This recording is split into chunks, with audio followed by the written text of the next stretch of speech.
Hi friends, welcome to my channel. আজকে আমি আপনাদের একটা তথ্য দিচ্ছি।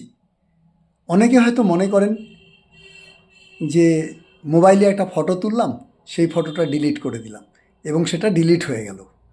তো এই ধরনের সরল মন যদি আপনার থেকে থাকে যে একবার ফটো তোলার পরে ফটোটা ডিলিট করে দিলাম, ওটা পার্মানেন্টলি ডিলিট হয়ে গেল, তাহলে আপনি এটা ভুল বুঝেছেন।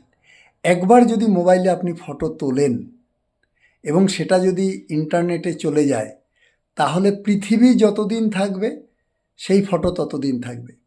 যারা সামান্য ইনফরমেশন টেকনোলজি অ্যাক্ট সম্পর্কে জানে, তাদের 2 মিনিট লাগবে আপনার ফটোটাকে রিকভারি করে নিতে। আর আজকাল তো অনেক ধরনের অ্যাপস হয়েছে, একটা ক্লোন অ্যাপস আছে, সেই ক্লোন অ্যাপসের মধ্য দিয়েও পুরনো সমস্ত ফটোগুলোকে রিকভারি করে নেওয়া যায়।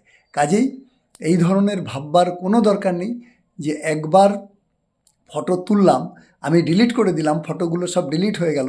এই ধরনের এত সরল বিশ্বাস নিয়ে ইন্টারনেট জগতে থাকবেন না।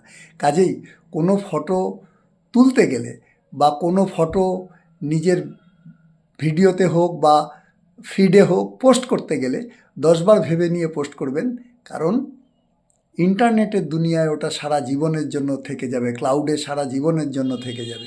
কাজেই ফটো তোলার আগে বা ফটো পোস্ট করার আগে ইন্টারনেটে 10 বার ভেবে নেবেন।